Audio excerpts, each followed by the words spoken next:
अस्सलामु अलैकुम वरहमतुल्लाह वला हौला वला कुव्वता इल्ला बिल्लाह हस्बुनल्लाहु व निअमल वकील या हय्यु या क़य्यूम बिरहमतिका अस्तगीथ ला इलाहा इल्ला अंता सुब्हानका इन्नी कुन्तु मिनज़ ज़ालिमीन रब्बना आतिना मिन लदुनका रहमह व हय्यि लना मिन अमरिना रशदा रब्बि इश्रह ली सदरी व यस्सिर ली अमरी वहलुल उक़दतम मिन लिसानी यफ़क़हू क़ौली अल्लाहुम्मा सल्लि अला मुहम्मद व अला आलि मुहम्मद व अस्हाबि मुहम्मद व अज़वाजि मुहम्मद व उम्मति मुहम्मद अजमईन इला यौमिद्दीन आमीन। अल्हम्दुलिल्लाहि रब्बिल आलमीन वस्सलातु वस्सलामु अला सय्यिदिल अंबियाइ वल मुरसलीन व अला आलिहि व अस्हाबिहि अजमईन इला यौमिद्दीन आमीन।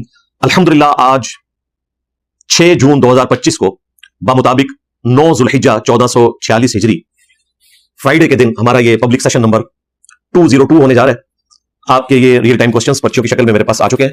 इंशाअल्लाह ताला हम इन्हें बाद में डिस्कस करेंगे। पहले 2 करंट अफेयर मैंने डिस्कस करने हैं। उसमें टॉपिक नंबर 1 है, इसी वीक के अंदर जो एक 17 साल बच्ची थी टिकटॉकर सना यूसुफ, उसको बेदर्दी के साथ शहीद किया गया। उसके हवाले से इंशाअल्लाह कुरान और सुन्नत की रोशनी में मैं अपना मौकिफ रखूंगा। और दूसरा टॉपिक, इसी वीक में एक प्राइवेट कंपनी के सीईओ ने गुंडागर्दी करते हुए एक नौजवान लड़के को जो मोटर बाइक पर था मारा पीटा, जिसकी वीडियो सोशल मीडिया पर और मेन मीडिया के ऊपर आई। इंशाअल्लाह ताला उसके हवाले से भी मैं मौकिफ आपके सामने रखूंगा। लेकिन तफसील में जाने से पहले मैं 2 अनाउंसमेंट्स कर दूं। पहली अनाउंसमेंट तो यह है कि आज ये हमारा स्पेशल पब्लिक सेशन है।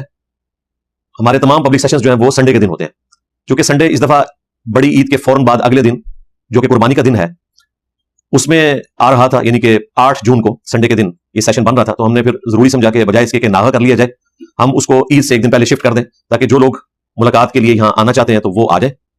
हमारी ये सिटिंग जो है वो तो रिकॉर्डिंग के लिए होती है, उसमें पैरेलल में ये भी होता है कि जो लोग मुलाकात के लिए आना चाहें तो मुलाकात का भी सिलसिला हो जाए। इसलिए हमने ये 6 जून को रखा। इसका मतलब यह है कि अब 8 जून को प्रोग्राम नहीं होगा। अब अगला जो पब्लिक सेशन है 203 वो इंशाअल्लाह ताला 15 जून 2025 को होगा, संडे के दिन इंशाअल्लाह ताला। ये अनाउंसमेंट करना जरूरी थी। दूसरी इंपॉर्टेंट अनाउंसमेंट, हमारे जो अकेडमी के अमीर साहब हैं उन्होंने मुझे कल इस हवाले से एक एडवाइस दी कि यौम अरफा का जो रोजा पाकिस्तान में आज जुम्मे के दिन बना, इसके हवाले से भी मौकिफ एक दफा फिर क्लियर कर दिया जाए। देखिए, सही मुस्लिम के अंदर हदीस है कि मैं अल्लाह से उम्मीद करता हूं कि यौम अरफा का जो रोजा है यानी कि 9 ज़ुल्हिज्जा का, वो 2 साल के गुनाहों का कफारा बन जाएगा इंशाअल्लाह ताला। आप में से अक्सर लोग मुसाफिर हैं, उनके ऊपर तो रोजा नहीं है। हम चूंकि मुकीम थे इसलिए हमने अल्हम्दुलिल्लाह आज रोजा रखा हुआ है। अब ये रोजा आया है जुम्मे के दिन, और दूसरी तरफ हमारे पास सही मुस्लिम में ही हदीस मौजूद है कि अल्लाह के नबी सल्लल्लाहु अलैहि वसल्लम ने जुम्मे की रात को इबादत के लिए मखसूस करना या जुम्मे के दिन को रोजे के लिए मखसूस करना, इससे मना फरमाया। अब ये दोनों चीजें कॉन्ट्राडिक्टरी हो गई हैं। इसकी वजह से बाद लोगों को ये कंफ्यूजन होती है कि अगर इस किस्म के रोजे जो नफली रोजे हैं वो जुम्मे के दिन आए तो उनको स्किप कर देना चाहिए। हालांकि ये मौकिफ गलत है, ये उलमा का मौकिफ नहीं है, अवामुन नास का है। उसकी रीजन ये है कि यौम अरफा का रोजा जो है ये स्पेसिफिकली है ही उन लोगों के लिए है जो मैदान अरफात में नहीं है, क्योंकि मैदान अरफात में जो लोग मौजूद हैं हज के लिए, उनके ऊपर तो ये रोजा है ही नहीं सिरे से। इसलिए उसकी प्ली लेना गलत है कि नबी इस्लाम ने यौम अरफा का रोजा नहीं रखा था और वो जुम्मे के दिन आया था। उसके पीछे रीजन ये थी कि सही मुस्लिम में ही हदीस मौजूद है कि सहाबा इकराम में इख्तिलाफ हो गया कि क्या नबी इस्लाम ने 9 ज़ुल्हिज्जा यौम अरफा का रोजा रखा हुआ है हज के मौका के ऊपर कि नहीं। तो इसको चेक करने के लिए एक सहाबिया ने दूध का प्याला आप इस्लाम को पेश किया, तो आपने एलानिया वो प्याला पब्लिकली अपनी उस ऊँटनी के ऊपर बैठकर पिया। सहाबा इकराम को पता चल गया कि नबी इस्लाम का रोजा नहीं है। वैसे अलग से भी एक हदीस है सुनन नबी दाऊद के अंदर, अल्लाह के महबूब सल्लल्लाहु अलैहि वसल्लम ने फरमाया कि यौम अरफा का रोजा जो है, जो अरफात में रहने वाले लोग हैं उनके लिए दुरुस्त नहीं है, उनको आप इस्लाम ने मना फरमा दिया। एक और हदीस है सुनन नबी दाऊद में, जिसमें आपको ये जुम्मे के दिन के रोजे के हवाले से मजीद क्लैरिफिकेशन हो जाएगी। मुस्लिम शरीफ की जो हदीस है जिसमें नबी इस्लाम ने मना फरमाया था जुम्मे के दिन रोजा रखने से, उसमें आगे अल्फाज है सवाए इसके कि तुम्हारी रूटीन के रोजों में जुम्मे का रोजा आ जाए तो फिर तुम रख सकते हो। अब वो रूटीन के रोजे क्या है, वो सुनन नबी दाऊद के अंदर हदीस है। उम्मे सलमा कहती है कि नबी इस्लाम ने मुझे ये नसीहत की थी कि मैं महीने में कम से कम 3 रोजे रखूं, और उनकी इब्तिदा या पीर से करूं या जुमेरात के दिन से करूं। अगर पीर से करेंगे तो पीर मंगल बुध 3 रोजे बने, और अगर जुमेरात से करेंगे तो फिर जुमेरात जुम्मा हफ्ता ये 3 रोजे बने। तो जुम्मे के साथ अगर जुमेरात या हफ्ते का रोजा मिला लिया जाए तो फिर जुम्मे के रोजे में कोई हर्ज नहीं है। लेकिन एक हदीस ऐसी है जो हमें मजीद इस मामले को खोलकर बयान करती है, वो भी सुनन नबी दाऊद में है कि अल्लाह के महबूब सल्लल्लाहु अलैहि वसल्लम ने फरमाया कि कोई शख्स अकेला हफ्ते के दिन का रोजा ना रखे। जिस तरह जुम्मे के दिन का रोजा रखना मना है, इसी तरीके से हफ्ते के दिन का रोजा रखना भी मना है, सवाए इसके कि कोई ऐसा रोजा आ जाए जो शरीयत ने मशरू ठहराया हो। अब ये जो हदीस है ये बिल्कुल क्लियर कर रही है कि अगर कोई शरीयत ने रोजा मुकर्रर किया है, हाँ वो फर्ज हो नफली हो, और वो हफ्ते के दिन आ जाए तो फिर उसकी इस्तिस्ना है, अगरचे हफ्ते के दिन रोजा रखना मना है। इसी को आप एक्स्ट्रापोलेट कर लें जुम्मे के दिन के रोजे के हवाले से, और उसको सपोर्टिव वो मुस्लिम की हदीस भी है कि रूटीन के रोजे आ जाए, या फिर इस हदीस को जोड़ लें कि अगर कोई शरीयत ने मखसूस फरमाया है रोजा तो फिर आप रोजा रख सकते हैं जुम्मे के दिन का, अकेला रोजा भी, जिस तरह आज हमने रखा हुआ है। अब रहा मामला जो आजकल पब्लिक के अंदर एक बड़ी अजीबोगरीब बहस छेड़ दी है, खुसूसन अहले हदीस उलमा ने, और वो कहते हैं जी हम सऊदी अरब के मुताबिक रोजा रखेंगे। और भाई सऊदी अरब में जो लोग अरफात के मैदान में हैं वो तो मुस्लिम शरीफ में हदीस है उनके ऊपर रोजा ही कोई नहीं है। ये रोजा है ही नॉन हाजियों के लिए। अगली बात, आज से 70-80 साल पहले तो हमें पता ही नहीं होता था कि यौम अरफा सऊदी अरब किस दिन बन रहा है, तो पहले 1300 साल के मुसलमान यौम अरफा के रोजे से महरूम रहे। लॉजिकली स्पीकिंग वो मुसलमान किस दिन रोजा रखते थे? अपने अपने इलाके के मुताबिक 9 जुल्हिज्जा को रखते थे। यौम अरफा से मुराद 9 जुल्हिज्जा है, जरूरी नहीं कि मैदान अरफात भी हो सब कॉन्टिनेंट के अंदर। जिस तरह आशूरा का रोजा 10 मुहर्रम का रोजा है, अब ये 10 मुहर्रम सऊदी अरब का होना जरूरी नहीं, दुनिया में कहीं भी हो सकता है, अब उसका नाम है आशूरा। इसी तरीके से ये 9 जुल्हिज्जा का रोजा है, चूंकि पहले 1300 साल के मुसलमान इसी तरीके से रखते रहे, अब क़यामत तक इसी तरीके से रखा जाएगा। दूसरी बात, अमेरिका में यौम अरफा के दिन जो आपका हाजियों वाला पोर्शन है उस वक्त तो अमेरिका में रात होती है, तो अमेरिका में तो क़यामत तक कभी यौम अरफा का रोजा ही नहीं आएगा। इसका मतलब है कि अमेरिका के लोगों ने भी 9 जुल्हिज्जा को फॉलो करना है। ये दूसरी पकी है इस हवाले से। तीसरा, जो सही मुस्लिम के अंदर हदीस मौजूद है, हजरत मुआविया रज़ी अल्लाह तआला अन्हु के दौरे मलूकियत के अंदर एक शख्स शाम से मदीना शरीफ आया, दारुल हुकूमत शाम में शिफ्ट था दिमश्क में। तो इब्न अब्बास रज़ी अल्लाह तआला अन्हु ने जब उनसे पूछा कि तुमने रमजान मुबारक का चांद कब देखा, तो उन्होंने कहा कि हमने जुम्मे की रात को, यानी जुमेरात और जुम्मा इसकी दरमियानी रात, इसे जुम्मे की रात कहा जाता है, उसमें हमने चांद देखा था और अपने रोजों का आगाज किया। इब्न अब्बास ने कहा कि वाकई? उन्होंने कहा ऐसे ही है। तो इब्न अब्बास ने कहा कि हमने तो हफ्ते की रात को चांद देखा था, यानी जुम्मे और हफ्ते की दरमियानी रात। तो उस शख्स ने कहा कि फिर हजरत मुआविया के रोजों का क्या बनेगा? तो उन्होंने कहा कि हजरत मुआविया रज़ियल्लाहु तआला अन्हु अपनी रुयत के मुताबिक रोजे को लेकर चलेंगे जो उन्होंने चांद देखा, और हम मदीना शरीफ के रहने वाले अपनी रुयत के मुताबिक, क्योंकि नबी इस्लाम ने हमें यही हुक्म दिया था कि हर इलाके के रहने वाले लोगों की अपनी रुयत का एतबार होगा। यानी सहाबा किराम की मौजूदगी में एक मुस्लिम अंपायर में 2 मुख्तलिफ औकात में चांद नजर आए, और इब्न अब्बास ने उम्मत को बता दिया कि 2 मुख्तलिफ औकात में चांद देखना यह इस बात का सबूत नहीं है कि आपने किसी एक को फॉलो करना है, दोनों अपने अपने इलाके की रुयत को फॉलो करेंगे, और नबी इस्लाम ने इसी का हमें हुक्म दिया था। इसीलिए मुस्लिम शरीफ की इस हदीस के ऊपर इमाम नबवी ने, चूंकि उन्होंने बाब बांधे, बाद में इमाम मुस्लिम ने बाब नहीं बांधे थे, तो उन्होंने हेडिंग में लिखा है कि हर इलाके की अपनी रुयत का एतबार होगा। यही हदीस जामिया तिर्मिज़ी में इमाम तिर्मिज़ी ने ली है, उन्होंने भी ऊपर हेडिंग यही बांधी है कि हर इलाके की अपनी रुयत का एतबार होगा। इसी हदीस के तहत इमाम इब्न अब्दुल बर ने अल मुवत्ता इमाम मालिक की जो शरह लिखी अल इस्तिस्कार, ये बहुत बड़े इमाम थे स्पेन में, अंदलुस में, उन्होंने लिखा कि हर इलाके की अपनी रुयत का एतबार होगा, और अंदलुस की रुयत खुरासान को कफायत नहीं करेगी। अंदलुस स्पेन, खुरासान ये हमारा बलोचिस्तान का, अफगानिस्तान का, ईरान का इलाका, ये सारे का सारा इलाका मुसलमानों के पास था। ये ज्यादातर हिस्सा बनु अब्बास के पास था, और स्पेन जो है वो बनु उमैया के पास था। तो उन्होंने कहा कि अंदलुस की जो रुयत है वो खुरासान को कफायत नहीं करेगी, खुरासान वाले अपनी रुयत को देखेंगे और वो अपनी रुयत को। लिहाजा ये जो ड्रामाबाजी कुछ अरसे से मून साइटिंग के ऊपर हुई है कि सारे सऊदीया के मुताबिक चलें, सारे जो है वो पाकिस्तान के मुताबिक चलें, सारे फलां मुल्क के मुताबिक चलें, ये बिल्कुल फ्रॉड है। यानी दुनिया में कहीं पर भी अगर चांद पहले नजर आ गया तो आप उसको फॉलो करें, फिर तो मराकश में और शाम में पहले चांद नजर आता है, तो सऊदीया वालों को चाहिए कि यौम अरफा एक दिन पहले शिफ्ट कर दें। लोजामा ये तो माशा लगाया है। खिलाफत कायम हो तब भी ऐसा ही होगा कि हर इलाके की अपनी रुयत का एतबार होगा, ये चांद के एतबार से होगा। ये मैंने आपको एक क्रिटिकल मसला इस हवाले से क्लियर कर दिया, ताकि जिन लोगों को ये वहां आता है और लोग पूछ रहे होते हैं हर साल के जी हमने सऊदीया के मुताबिक रखना है रोजा या इधर के मुताबिक, और भाई रमजान के रोजे भी इधर के मुताबिक, मुहर्रम के रोजे भी इसी के मुताबिक, यौम अरफा का रोजा बेसिकली वो 9 जुल्हिज्जा का रोजा है, वो भी यहां के मुताबिक रखा जाएगा। कल को अगर कोई ज्यादा सियाना निकला तो वो कहेगा कि हरमैन की नमाज लाइव दिखाई जा रही है, तो हम नमाज भी उनके टाइम के मुताबिक पढ़ेंगे। तो मेरे भाई वो जिस वक्त असर की नमाज पढ़ रहे होते हैं, हमारी जो है वो मगरिब होने वाली होती है, जब वो जोर पढ़ रहे होंगे हमारी असर, क्योंकि हम GMT+5 में है, वो GMT+3 के अंदर है, 2 घंटे का फर्क है। तो ये सब कुछ फिर तलपट हो जाएगा। ये ग्लोबल दीन है, पूरी दुनिया के लिए है, इसलिए हर इलाके की अपनी रुयत का एतबार होगा।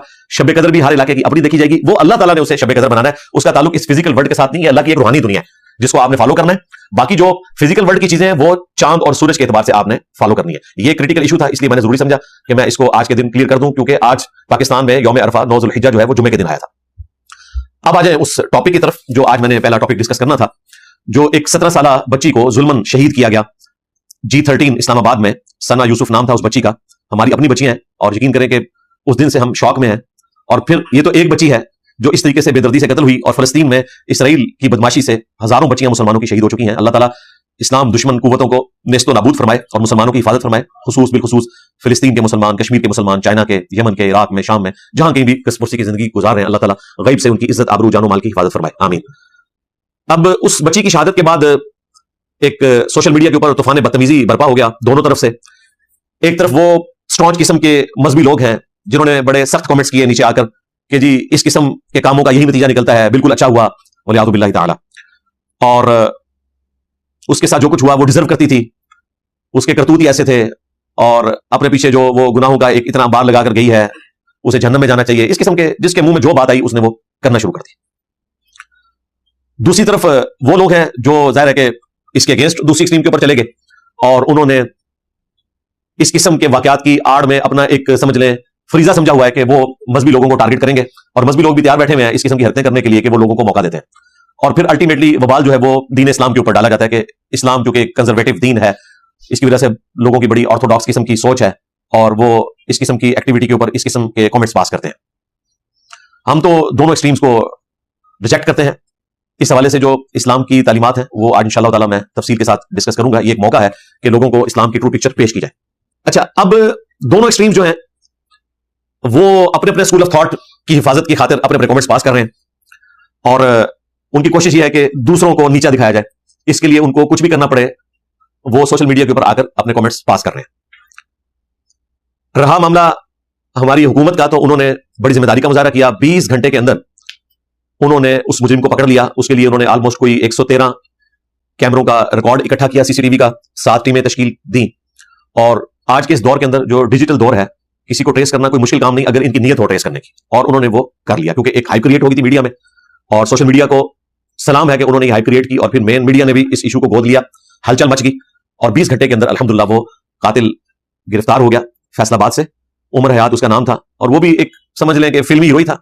ये बेसिकली एक फिल्म जलाने की कोशिश की है। जो कुछ वो फिल्मों में ड्रामों में देखते हैं ना कि जी एक लड़का जो है उसको किसी लड़की से प्यार हो जाता है, वो उसे प्रपोज करता है, और फिर जब वो नाकाम होता है तो या खुदकुशी कर लेता है, या लड़की को मार देता है, या मारने की कोशिश करता है। फिल्मों में तो लड़की बच जाती है, लेकिन हकीकी दुनिया में तो लड़कियां नहीं बचती हैं। लड़कियां बेसिकली मासूम होती हैं, एक्सपोजर उनका इतना माशरे का होता नहीं है। इसलिए इस्लाम ने वली की इजाजत के बगैर निकाह करने से भी औरत को मना किया, क्योंकि औरत का मुआशरे में एक्सपोजर ही नहीं है। पूरे कुरान में जहां कहीं भी औरत का मर्द के साथ रिश्ते का जिक्र आया तो हमेशा उसके मर्दों को मुखातिब किया गया कि इन औरतों का निकाह करवा दो। अगर ये औरतें एक तलाक के बाद अपने मर्दों के पास वापस जाना चाहें, उस पीरियड के अंदर जिसके अंदर मर्द जो है वो रुजू ला सकता है अपनी औरत की तरफ तलाक के बाइन होने से पहले, तो तुम उन औरतों को उनके खामदों के पास जाने दो। हमेशा मर्दों को खिताब किया गया। ये कुरान में बिल्कुल फिट इन बैठता है। लिहाजा ये फिका हनफी ने जो तमाशा लगाया, जिसकी बुनियाद के ऊपर पाकिस्तान में कोर्ट मैरिज वाला सिलसिला शुरू हुआ, ये बिल्कुल फ्रॉड है। हदीसें तो अलग से हैं। सुनन इब्न माजा में एक पूरा चैप्टर मौजूद है कि वली की इजाजत के बगैर औरत अपना निकाह नहीं कर सकती। हाँ, सही मुस्लिम शरीफ के अंदर एक एक्सेप्शन है कि जो बेवा औरत है या मुतल्लिका औरत है जिसका एक्सपोजर हो चुका है माशरे में, वो अपने वली से ज्यादा इख्तियार रखती है कि वो अपना निकाह अपनी मर्जी से कर सकती है। जाहिर है जिस औरत को एक दफा हाथ लग जाए तो वो वली भी उसका दोबारा निकाह करवाना चाहे ना तो उसको एग्री नहीं करवा सकते। इसलिए शरीयत ने बड़ी ये लॉजिकल बात की है। लेकिन कुंवारी लड़की वली की इजाजत के बगैर निकाह नहीं कर सकती। इस तरह आप लोगों की बच्चियों को भगाकर नहीं लेकर जा सकते। ये आपको टीवी पे बड़ा अच्छा लगता है कि दो मोहब्बत करने वालों ने मर्जी से जाकर कोर्ट मैरिज कर ली। जब ये वाकया आपके अपने साथ हो तो फिर पता चलता है कि इसकी हीट क्या है। तो डर जाए ना, ये मुआशरे को सूट करता है ना रिलीजन इसकी इजाजत देता है। बहरहाल दोस्ती थी इनकी आपस में, लेकिन वो दोस्ती इस लेवल की नहीं थी कि कोई इन्होंने उसको कंक्लूड करना था किसी हवाले से। लेकिन लड़के जो कि होशियार होते हैं वो बच्चियों को मिसयूज करने की कोशिश करते हैं, और बच्चियां भी फंस जाती हैं इसमें। वो बेचारी फंस गई है, ये नहीं है कि वो बिल्कुल ही इस हवाले से नाबलद थी। उसने एड्रेस बताया है इसीलिए वहां पहुंचा है। वो पूरी तफसीलात आ चुकी हैं। वो अब मैं अगर बयान करूंगा तो 15-20 मिनट लग जाएंगे। वो काफी सारे साफियों ने बड़ी जिम्मेदारी के साथ उसके ऊपर रिकॉर्डिंग करवा दी है, मेन मीडिया चैनल्स के ऊपर मौजूद है। इन शॉर्ट यह है कि वो लड़का जो है वो इस बच्ची को प्रपोज करने के लिए इस्लामाबाद पहुंच गया, और लड़की को जब अंदाजा हुआ कि ये तो अब घर पे आ गया, तो जाहिर है कि लड़कियां बहरहाल एक शर्म वाला तो एलिमेंट उनमें होता है। उसने फिर उसको मना किया कि भाई इस तरह नहीं, मेरे घर में भी कोई नहीं है और ना मैं तुम्हें इजाजत दूंगी। खैर उसने मौका गनीमत जाना, दरवाजा कोई खुला हुआ था, वो ऊपर वाले फ्लोर में गया और पता नहीं क्या आपस में उनकी गुफ्तगू हुई। अल्टीमेटली उसने उसको फायर मार दिया और वहां से भाग गया। फिर जिस तरीके से पकड़ा गया वो आप मीडिया में देख चुके हैं। अल्लाह का शुक्र है कि पकड़ा गया, और अब जुडिशरी का काम है कि इस केस को मंतकी अंजाम तक पहुंचाए। जिस तरह नूर मुकद्दम केस भी मंतकी अंजाम तक पहुंचा, लेकिन 4 साल लग गए। तो इसको 4 साल ना लगे, मैं समझता हूं 4 महीने काफी है। इतना एविडेंस आ चुका है इनके पास डिजिटल फॉर्म के अंदर, और उसने कन्फेशन भी कर ली है। तो अब इसको मंतकी अंजाम तक पहुंचाया जा सकता है। अब इससे हमने क्या दर से इबरत हासिल करना है? सबसे पहले तो हमने अपने बच्चों की एक्टिविटीज के ऊपर नजर रखनी है, खा वो लड़के हो या लड़कियां, कि उनकी एक्टिविटीज क्या है और वो किस लेवल तक है। इस एक्सट्रीम के ऊपर तो नहीं कि यहां तक मामला चला जाए। रहा जो उसका रिलीजन वाला पोर्शन है वो अपनी जगह है। उसकी बुनियाद के ऊपर कोई शख्स किसी के कत्ल को जस्टिफाई नहीं कर सकता। अगर कोई लड़की टिकटॉक पर आती है, बेपर्दगी करती है, तो ये इस चीज की जस्टिफिकेशन नहीं है कि कोई लड़का जो है वो उसे प्रपोज करने के लिए आए और वो इनकार करे तो वो उसको कत्ल कर दे। अल्लाह ना करे ये वाकया किसी कॉलेज या यूनिवर्सिटी के अंदर भी हो सकता है। अब मुझे बताएं, अगर एक कॉलेज या यूनिवर्सिटी में लड़का लड़की आपस में इस तरह के किसी दोस्ती के बंधन में बन जाते हैं और वो दोस्ती सिर्फ एक तालीम की हद तक है, को एजुकेशन की वजह से, और लड़का जो है वो लड़की को अपने जाल में फंसाने की कोशिश करता है, उस पर वो कहती है कि मैं तो तुम्हें क्लास फेलो के तौर पर देख रही हूं, मैंने कोई तुम्हारे साथ जिंदगी तो नहीं गुजारनी, और वो गुस्से में आके उसे फायर मार देता है, तो आप ये कहेंगे कि चूंकि वो यूनिवर्सिटी में या कॉलेज में पढ़ती थी इसलिए उसे फायर लगा। तो ये कोई जस्टिफिकेशन नहीं है, बिल्कुल नॉनसेंस बात है कि किसी लड़की के सोशल मीडिया पर आने को ये बुनियाद बनाया जाए कि चूंकि वो सोशल मीडिया पर आई इस वजह से उसके साथ ये कुछ हुआ। ये बिल्कुल गलत अप्रोच है। किसी तरीके से आप किसी कत्ल को जस्टिफाई नहीं कर सकते। इसी तरीके से गैरत के नाम के ऊपर कत्ल करना, पहले सोशल मीडिया से कमाई ये खाते रहते हैं घर वाले, और फिर घर वालों में से कोई उठकर किसी बच्ची को गैरत के नाम के ऊपर कत्ल कर देता है। इसी तरीके से सोशल मीडिया की एक्टिविटीज के ऊपर नजर नहीं होती और कोई लड़का किसी लड़की को भगा कर ले जाता है, कोर्ट मैरिज कर लेता है, तो वो दोनों को कत्ल कर देते हैं। हमारे जेलम शहर में पिछले दिनों ये वाकया हुआ। हमारी एकेडमी के मेंबर हैं, ये सुलेमान भाई मेरे साथ जो बैठे हैं, इनके वो रिलेटिव थे, और इस वाकये से पहले इन्होंने उनको समझाने की भी कोशिश की है उस लड़के को, लेकिन नहीं, खुमार था, और फिर अल्टीमेटली दोनों को कत्ल कर दिया गैरत के नाम के ऊपर। तो इस तरह गैरत के नाम के ऊपर किसी को कत्ल नहीं कर सकते, ना इसका ताल्लुक रिलीजन के साथ है। हमारे केपी के कल्चर में जो कुछ होता है, अफगानिस्तान में जो कुछ होता है, इसका ताल्लुक इस्लाम के साथ नहीं है। ये इस्लाम की बदकिस्मती है कि ये चीजें उन लोगों ने अडॉप्ट की है कि जिन्होंने अपना हुलिया इस्लाम वाला बनाया हुआ है और वो इस्लाम के खाते में पड़ गए हैं, दाढ़ियों वाले और पगड़ियों वाले हमारे जो पश्तून भाई हैं, जहां इस किस्म का कल्चर पाया जाता है। तो गैरत के नाम के ऊपर भी आप कत्ल नहीं कर सकते। इसी तरीके से कराची में पिछले दिनों एक वाकया रिपोर्ट हुआ कि जी एक खामद ने बीवी के आशना को बुलाकर और उसे धक्का देकर बिल्डिंग से गिराया, पहले उसके सर में ईंट मारी और फिर उसे कत्ल कर दिया। उसने बदला ले लिया। मुझे बताया क्या बदला लिया? पूरी जिंदगी के लिए आप जेल में सड़ेगा या फांसी हो जाएगी उसको। अब इसमें से क्या निकला? उसने अपनी पूरी जिंदगी बर्बाद कर ली। एंड इसका ये होता है। तो इस तरीके से किसी ने गैरत दिखानी है तो वो अपने ऊपर गैरत दिखाए इस हवाले से कि वो आखिरत ओरिएंटेड हो। रहा इन जराइम की सजा तो वो कानूनन आपने लेकर चलना है। कोर्ट मैरिज की सजा ये नहीं है कि लड़की और लड़के को कत्ल कर दिया जाए, इसकी सजा यह है कि उनकी इलादगी करवा दी जाए अगर मां बाप एग्री नहीं करते। इसी तरीके से अगर कोई आशना किसी की बीवी के साथ अटैच हुआ है तो इसकी सजा ये नहीं है कि आपने उन दोनों को कत्ल कर देना है। इसकी सजा ये है कि आप ठीक है अपनी बीवी को कहेंगे तुम्हें शौक है उसके साथ रहना चाहती हो तो ठीक है मैं तुम्हें मारूफ तरीके से छोड़ देता हूं, जाओ उसके साथ शादी कर लो, अपनी जिंदगी बर्बाद करो। ऐसी औरत को आपने रखकर भी क्या करना है? अब उसको कत्ल करेंगे, अपनी जिंदगी भी बर्बाद करेंगे, अपने बच्चों की भी जिंदगी बर्बाद करेंगे, अपने मां बाप की जिंदगी भी बर्बाद करेंगे। तो ये कोई इस्लामिक सजाएं नहीं है जो लोगों ने खुद से कानून को हाथ में लिया हुआ है, और कानून को भी हाथ में क्या लिया हुआ है? किसी और चीज को हाथ में लिया हुआ है। कानून तो ये नहीं कहता कि आपने उनको ये वाली सजा देनी है। तो मोहब्बत में जो लोग नाकाम हो जाते हैं वो बाज़ औक़ात खुदकुशी कर लेते हैं और हमेशा की जहन्नम कमा लेते हैं लॉन्ग पीरियड ऑफ टाइम के लिए। अल्लाह चाहे तो माफ भी कर दे, लेकिन अगर खुदकुशी को हलाल समझ के किया तो हमेशा की जहन्नम। सही मुस्लिम हदीस है, नबी इस्लाम ने तो खुदकुशी वाले का जनाजा नहीं पढ़ा। अंदाजा करें कितना खतरनाक मामला है। या फिर किसी को कत्ल कर देते हैं जो खुदकुशी से भी बड़ा जुर्म है। खुदकुशी में तो चले आपने अपनी जान ली, हालांकि आप अपनी जान के भी मालिक नहीं थे, लेकिन किसी दूसरे की जान लेना ये तो उससे बड़ा जुर्म है, और इसके ऊपर जीरो टॉलरेंस किसी स्टेट की होनी चाहिए। ऐसे लोगों के लिए हम कहेंगे लानतुल्लाहि अला ज़ालिमीन, अल्लाह ताला की लानत हो ऐसे जालिमों के ऊपर जो लोगों के साथ इस तरह का सलूक करते हैं। इसलिए आप देखें अल्लाह तबारक व तआला ने कुरान हकीम में सूरतुल माइदा के अंदर दो इस्तिस्ना का जिक्र किया है, कत्ल के बदले कत्ल या फसाद फिल अर्द। सिर्फ इन दो सूरतों में जुडिशरी के थ्रू किसी इंसान की जान ली जा सकती है, बस। इसके अलावा अगर किसी ने किसी इंसान को कत्ल किया तो सूरतुल माइदा की आयत नंबर 32 में आया गोया उसने पूरी इंसानियत का कत्ल किया, जिसने एक जान को कत्ल किया। अब वो जान मुसलमान भी हो सकती है, नॉन मुस्लिम भी हो सकती है। मुसलमान के कत्ल की बात नहीं हुई, एक जान का कत्ल, और जिसने एक जान को बचाया गोया उसने पूरी इंसानियत को बचा लिया। हत्ता कि सही बुखारी में हदीस है, अल्लाह के महबूब सल्लल्लाहु अलैहि वसल्लम ने फरमाया जिसने एक जिम्मी काफिर को जो एक मुस्लिम स्टेट के अंदर टैक्स देकर रह रहा था, जिस तरह यहां हजारों हिंदू रहते हैं, हजारों क्रिश्चियंस रहते हैं, इनमें से भी किसी को कत्ल कर दिया मुसलमान ने, तो बुखारी के अल्फाज हैं कि वो मुसलमान भी जन्नत में नहीं जाएगा, बल्कि जन्नत की खुशबू भी नहीं उसको आएगी। हालांकि जन्नत की खुशबू 40 साल की मुसाफत से आ रही होगी। क़यामत का दिन 50,000 साल का दिन है, जब 40 साल बाकी रह जाएंगे तो अहले जन्नत को जन्नत की खुशबू आना शुरू हो जाएगी, लेकिन जन्नत की खुशबू ऐसे शख्स को नहीं आएगी जिसने एक काफिर को भी मुस्लिम स्टेट के अंदर नाहक कत्ल कर दिया। मुसलमान का कत्ल तो बहुत बड़े लेवल का जुर्म है। एक नॉन मुस्लिम को भी अगर आपने कत्ल कर दिया तो आपके साथ यह मामला होने वाला है।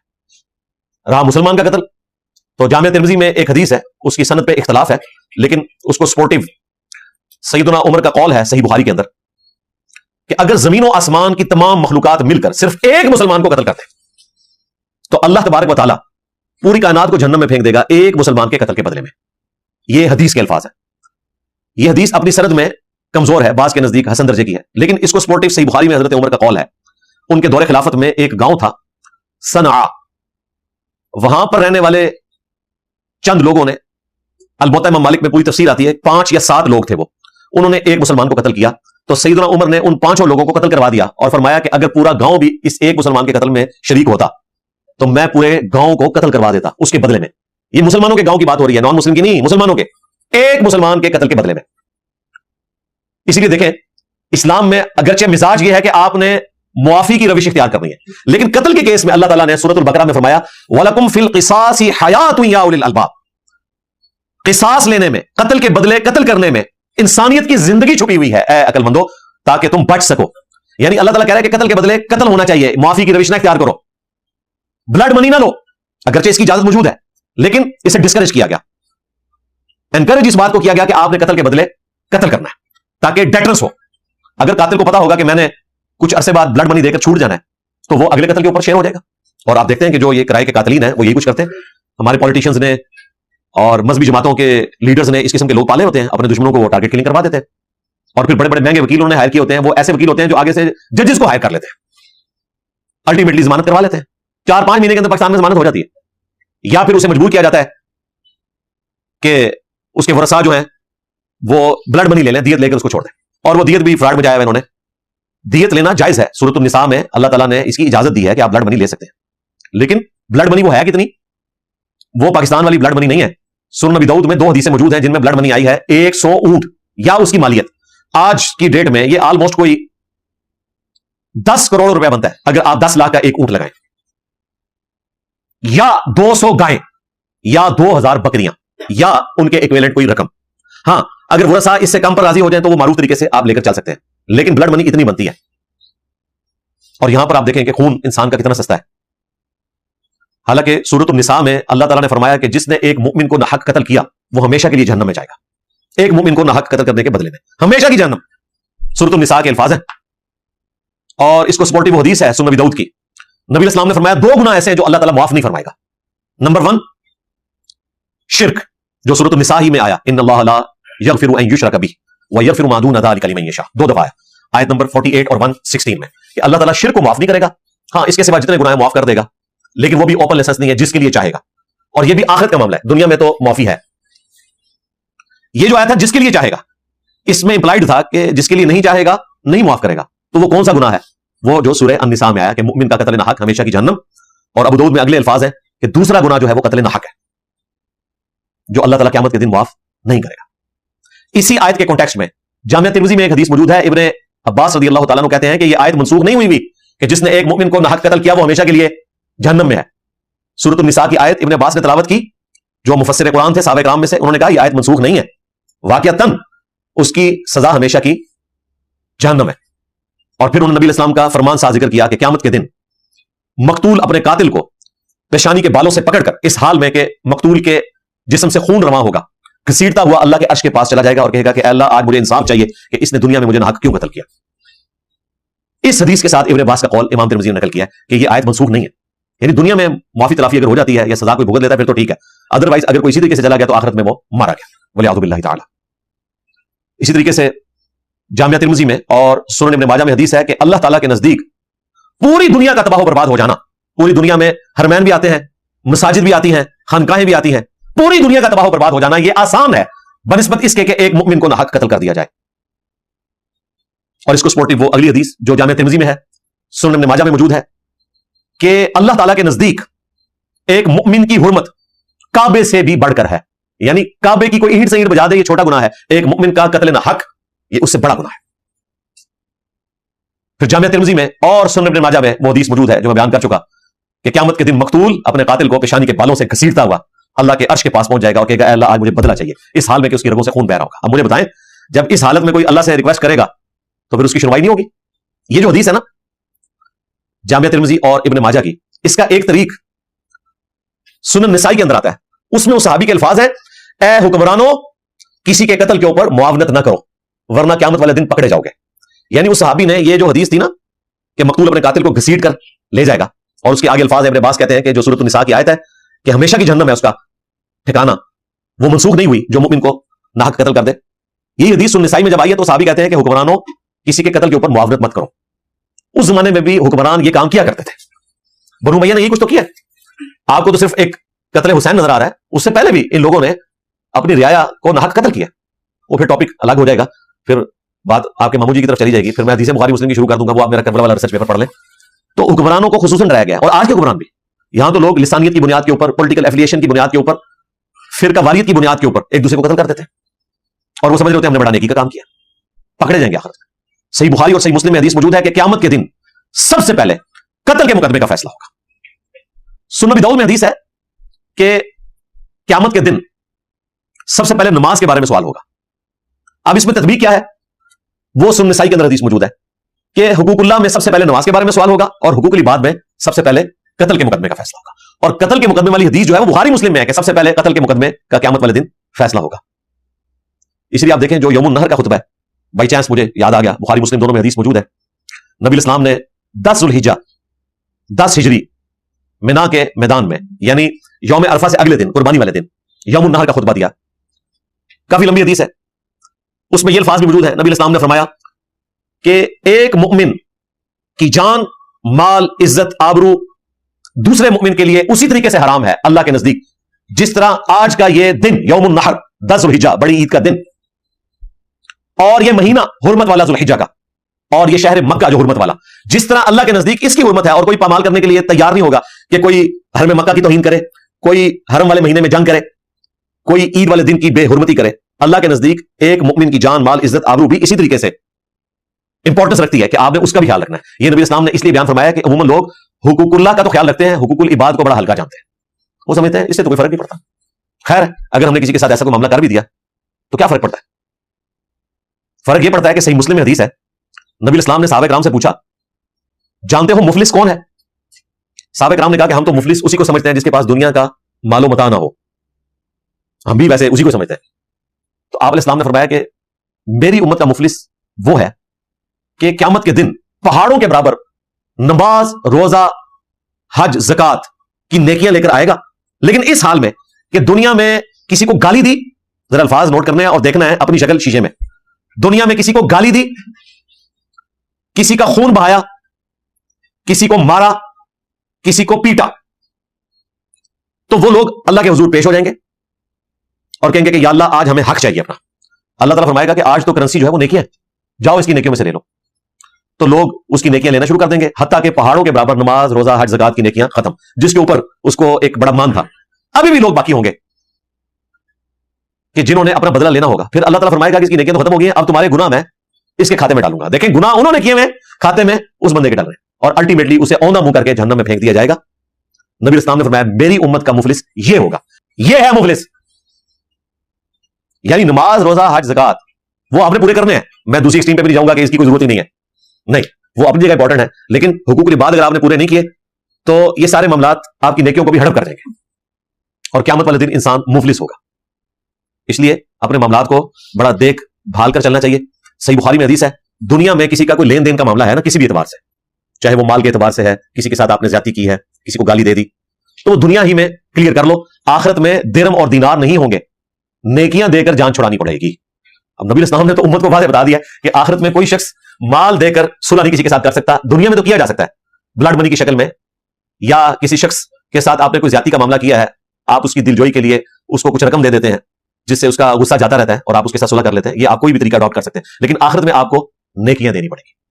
खैर, इस पूरे एपिसोड के अंदर मैं समझता हूं कि जो मैंने इस्लामिक पॉइंट ऑफ व्यू आपके सामने रखा, इसके बाद हुकूमत को इससे रिजल्ट भी निकालना चाहिए और स्ट्रॉन्ग एविडेंस जो है जुडिशरी के सामने पेश करें, ताकि इस मुजरिम को सजा हो और उस सजा को बार बार मीडिया के ऊपर अनाउंस किया जाए, एलानिया बयान किया जाए। सजा एक को होगी, डेटरेंस इतने लोगों के लिए हो जाएगी। खैर, इस एपिसोड से काफी सारे लोगों ने यह भी लर्न किया है कि अपने बच्चों की एक्टिविटीज के ऊपर आपने नजर रखनी है कि वो किस किस्म की एक्टिविटीज के अंदर इन्वॉल्व है, और ये फिल्मी दुनिया से बाहर निकले हैं। ये फिल्मों में जो कुछ आपको दिखाया जाता है, ये हकीकी दुनिया में ऐसा नहीं होता। एक कोई रक्शे वाला है और उसको किसी अमीर बच्ची के साथ प्यार हो गया और वो इसकी बुनियाद के ऊपर बाद में अमीर हो जाता है, इस तरह नहीं होता। ऐसा तो नहीं होता दुनिया में, इसे में रखिए, ना ऐसा होना चाहिए। और ना ये एज है कि इसके अंदर आप इस किस्म के काम करें, ये एज आपकी पढ़ने लिखने की है, कैरियर बनाने की है। इंशाल्लाह ताला ये जो 18 साल की उम्र वाली जो पाबंदी गवर्नमेंट की तरफ से लगाई गई है शादी के हवाले से, मैं इसका ऑप्टिमल सोल्यूशन भी कोशिश करूंगा कि अगले पब्लिक सेशन के अंदर बयान करूं। मुझे बेसिकली तो गवर्नमेंट के इस कानून से इख्तलाफ है कि कोई इस किस्म का कानून बनाकर किसी को सजा का पाबंद करना, ये तो बिल्कुल गलत है। शरीयत में आप किसी ऐसे काम की सजा किसी को नहीं दे सकते कि जिसकी इजाजत मौजूद हो, लेकिन इसका कोई और सोल्यूशन भी तलाश किया जा सकता है। लोगों को एजुकेट किया जा सकता है कि ये छोटे छोटे जो बच्चे बच्चियां हैं इनको इन कामों में ना डालें। वो कबायली सिस्टम था भाई, जिसमें 10 साल का बच्चा जो है वो तीर चलाना भी सीख जाता था, वो घुड़सवारी भी सीख जाता था, 15 साल की उम्र में उसकी शादी करवा दी जाती थी, क्योंकि कबीले को बढ़ाने के लिए मजीद पॉपुलेशन की जरूरत थी। और अब अल्लाह के फजल से दुनिया में मुसलमान बस सिर्फ पॉपुलेशन ही बढ़ा रहे हैं और इतनी उन्होंने बढ़ा दिया कि अब तवज्जो दें साइंस और टेक्नोलॉजी के ऊपर और अपने मामलों को सही तरीके से लेकर चलें। इंशाल्लाह ताला मैं इसका एक ऑप्टिमल सोल्यूशन रखूंगा, ताकि ऐसा ना हो कि मैं कोई मुख्तसर ऐसी बात करूं जिसको लोग फिर दूसरा रंग देना शुरू कर दें। लेकिन इस एपिसोड से हमें दरसे इबरत हासिल करना चाहिए, और खुसूसन जो नौजवान लड़के लड़कियां हैं, मैं उनसे रिक्वेस्ट करूंगा कि आपके माँ बाप आपको कॉलेजेस में, यूनिवर्सिटीज में पढ़ाने के लिए भेजते हैं, इतना आपके ऊपर खर्चा करते हैं, लेकिन आप ये जिल्लत कमाते हैं इस किस्म की हरकतें करके। आप देखें वो अनकरीब फांसी चढ़ जाएगा, या उम्र कैद भी हो तो उसकी जिंदगी बर्बाद। वैसे तो उम्र कैद नहीं होनी चाहिए, लोगों को फांसी चढ़ाना चाहिए ताकि एस्टेब्लिश हो डेटरेंस। और हमारी हुकूमत ने तो ये लर्न भी किया है। यूरोपियन यूनियन के दबाव में आकर पाकिस्तान ने कत्ल की सजा को सस्पेंड कर दिया था, लेकिन जब ये दहशतगर्दी वाला मामला शुरू हुआ तो दोबारा से पाकिस्तान में दहशतगर्दों को सजाएं अब दी जाती हैं। अब वो जो सस्पेंशन वाला मामला था वो खत्म हो चुका है। यानी हमने जिल्लत काट कर ये सीखा कि इस्लाम की जो सजाएं हैं ये जालिमाना नहीं है, डेटर्स के लिए हैं। इन सजाओं की बरकत से एक दो को सजा होगी और लाखों जानें बच जाएंगी। सऊदी अरब में, ईरान के अंदर, यूएई के अंदर कानून की हुक्मरानी है, और आप देखें क्राइम रेट जो है वो कितना नीचे है, ना होने के बराबर है। और वहां पर एलानिया ये गर्दन काटी जाती है सऊदी अरब के अंदर। जो लोग ये मंजर देख लेते हैं ना, कई दिन तक उनको नींद नहीं आती, कई लोगों को बुखार चढ़ जाता है। लाइव बंदा आप कत्ल होते देख लेना, ये फिल्मों में देखना आसान होता है, लाइव देख लेना तो भूख भी मर जाती है और कई दिन तक इंसान को होश भी नहीं रहती। जिन लोगों के साथ ये इश्यूज हुए हैं उन्होंने खुद बताया। इसीलिए कुरान पाक में है कि जब बदकार मर्द और औरत को सजा दी जाए 100 करोड़ की, तो मुसलमानों के एक ग्रोह को चाहिए कि वो उसको वेट करे, वहां पर मौजूद हो, ताकि उसके जरिए डेटर्स फैले। सारे लोग बात करेंगे कि जी ऐसे होता, तौबा तौबा, लोग कानों को हाथ लगाते हैं और फिर उसकी वजह से डेटर्स फैले। अच्छा, इस पूरे एपिसोड के अंदर एक और चीज मैं चाह रहा हूं कि हाईलाइट कर दूं। जिन लोगों ने उस बच्ची के हवाले से गलत कमेंट्स किए, उन्हें अल्लाह से डरना चाहिए। सही मुस्लिम में हदीस है कि नबी सल्लल्लाहु अलैहि वसल्लम ने फरमाया, एक शख्स ने किसी दूसरे आदमी के बारे में कहा कि अल्लाह की कसम, अल्लाह ताला इसे कभी नहीं बख्शेगा। तो अल्लाह तबारक व तआला ने फरमाया कि ये कौन शख्स है जो मेरे बिहाफ के ऊपर किसी के बारे में ये कह रहा है कि मैं उसे नहीं बख्शूंगा। मैंने उसे बख्श दिया और इस शख्स के सारे अमाल बर्बाद कर दिए। इतना खतरनाक मामला है। लोग अपनी तरफ से कमेंट्स करना शुरू कर देते हैं, जी इसकी तो बख्शिश नहीं होनी, इसके साथ तो ये मामला हो जाना है आखिरत में। अल्लाह के बंदो, अपनी आखिरत की फिक्र करो। ये मामला अपनी जगह है कि हम इस्लाम का जो सेक्स डिसिप्लिन है उस पर अमल करने की लोगों को तरगीब दिलाते हैं, मुस्तकबिल में भी दिलाएंगे, लेकिन उसकी बुनियाद के ऊपर किसी की आखिरत का फैसला दुनिया में बैठकर ना करें। जो दुनिया से चला गया उसके लिए दुआ मफरत करें। जो दुनिया में जिंदा है आप उनकी इस्लाह की कोशिश करें और सबसे पहले अपनी इस्लाह की कोशिश करें। देखें, फ्राइड ने तो आकर पिछली सदी के अंदर यह बात की ना कि सबसे इंपॉर्टेंट जज्बा जो है वो सेक्स है। इस्लाम 800 से 1400 साल पहले ऑलमोस्ट कुरान हकीम में हमें बता रहा है कि सबसे इंपॉर्टेंट जज्बा जो है वो सेक्स का जज्बा है। सूरह आल इमरान के अंदर अल्लाह ताला ने फरमाया, ज़ुय्यिना लिन्नासी हुब्बुश शहवाति मिनन निसा, मुज़य्यन कर दी गई हैं दुनिया में जो लज्जत की चीजें हैं, अट्रैक्टफुल, उनमें पहले नंबर के ऊपर औरतें, उसके बाद फिर सोना चांदी का जिक्र आया, अच्छी सवारियों का जिक्र आया, लेकिन पहले नंबर के ऊपर औरतें। अब चूंकि अल्लाह ताला ने औरतों के लिए मर्द और मर्दों के लिए औरतों को अट्रैक्टिव बनाया, तो सेक्स डिसिप्लिन भी फिर उसी एतबार से दिया। सूरत नूर में अल्लाह ताला ने अपने नबी सल्लल्लाहु अलैहि वसल्लम के जरिए से मर्दों को हुक्म दिया पहले कि ए नबी, मुमिन मर्दों को हुक्म दो कि अपनी निगाहों को नीचा रखें। फिर अगली आयत में हुक्म दिया मुमिना औरतों से कहो कि वो भी अपनी निगाहों को नीचा रखें। यानी निगाहों को नीचा रखना यह हिफाजत है आपकी इस्मत की और इज्जत की, क्योंकि यह सारा फितना आंख से स्टार्ट होता है और एंड भी आंख के ऊपर होता है। जब इंसान को दुख पहुंचता है, मार पड़ती है, तकलीफ काटनी पड़ती है, तो उसी आंख से आंसू रवा होते हैं जहां से ये सारी गेम स्टार्ट हुई होती है। हाँ, वो सेक्स के पॉइंट ऑफ व्यू से हो या दौलत के फितने के पॉइंट ऑफ व्यू से हो, वो भी आंख से स्टार्ट होता है। इसलिए आंख की हिफाजत का हुक्म है। सही बुखारी और सही मुस्लिम दोनों में हदीस मौजूद है। अल्लाह के महबूब सल्लल्लाहु अलैहि वसल्लम ने फरमाया, अजनबी औरतों से मेल जोल करने से बचो। साहबा किराम ने पूछा कि देवर और जेठ का जो मामला है, यानी वो तो एक घर के अंदर रहते हैं, उनके साथ भी पर्दा है, तो आपने फरमाया कि देवर तो मौत है, यानी वहां तो अजनबी होना एक आसान मामला हो जाता है।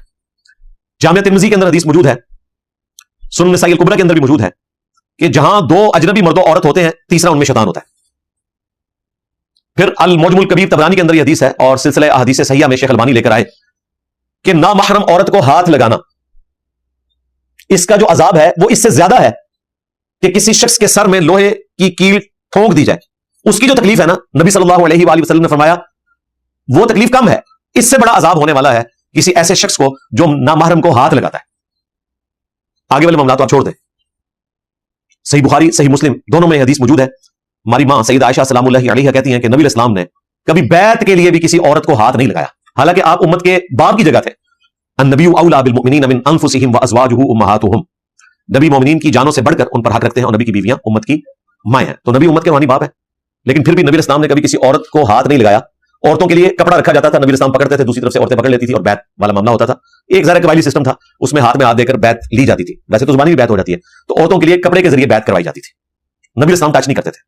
ये तो फ्रॉड बजाया हुआ है पीरों फकीरों ने, जो औरतों के साथ हाथ भी मिलाते हैं और बल्कि गले भी मिलते हैं, पता नहीं क्या कुछ करते हैं। आप यूट्यूब के ऊपर वीडियोस देखते रहते हैं और नाम ये जो है वो इस्लाम का बदनाम कर रहे हैं। इनका इस्लाम से कोई ताल्लुक नहीं है। इस्लाम की बदकिस्मती है कि इन्होंने इस्लाम कबूल कर लिया है तसव्वुफ के लोगों ने। और ये तसव्वुफ वाले आपको क्रिश्चियंस में भी नजर आएंगे, ज्यूज में भी, बुद्धिस्ट में भी नजर आएंगे, हिंदुओं में भी नजर आएंगे।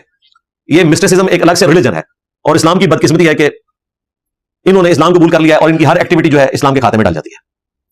इसलिए मैंने इस मामले को इस हवाले से भी बैलेंस किया। कोई ये ना समझे कि मैं अगर उस बच्ची की साइड ले रहा हूं तो इसकी आड़ में कोई ये कहना शुरू कर दे कि इस किस्म की जो एक्टिविटीज हैं हम उन्हें सही समझते हैं। बिल्कुल नहीं सही समझते कि मर्द औरत का इस किस्म का कोई दोस्ती वाला मामला हो। मर्द औरत की अगर दोस्ती है तो वो निकाह की बाइंडिंग के साथ है। बाकी ये इस किस्म की जो दोस्तियां हैं वो दुनिया और आखिरत में नुकसान का बायस बनती है। इसलिए आखिरी दर्जे में इस तरह की दोस्तियों को अवॉइड करना चाहिए। एंड पे मैं गवर्नमेंट से रिक्वेस्ट करूंगा कि इस मामले को आपने जिस तरीके से मंतकी अंजाम तक पहुंचाया, तो बाकी जो मामलात हैं उनको भी मंतकी अंजाम तक पहुंचाएं।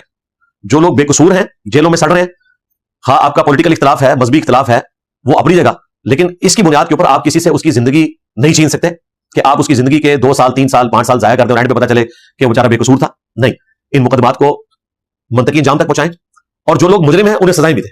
उन्हें भी ना छोड़ा जाए कि खैर है जी इनको माफ कर दिया जाए। नहीं, उनको सजाएं होनी चाहिए ताकि बाकी लोगों के लिए इबरत बने। हाँ वो किसी भी केस में है, जो भी कानूनन सजाएं बनती है वो दी जाए। कानून से हटकर कोई भी मामला नहीं होना चाहिए, कोई मिसिंग पर्सन नहीं होना चाहिए, कोई एक्स्ट्रा जुडिशियल किलिंग नहीं होनी चाहिए। कानून को फॉलो करना चाहिए। हम अपने प्लेटफॉर्म से यही आवाज हमेशा बुलंद करते हैं और मुस्तकबिल में भी बुलंद करेंगे। सल्लु अला मुहम्मद व आलि मुहम्मद, अल्लाहुम्मा सल्लि अला मुहम्मद व अला आलि मुहम्मद व अस्हाबि मुहम्मद व अज़वाजि मुहम्मद व उम्मति मुहम्मद अजमईन इला यौमिद्दीन। आमीन।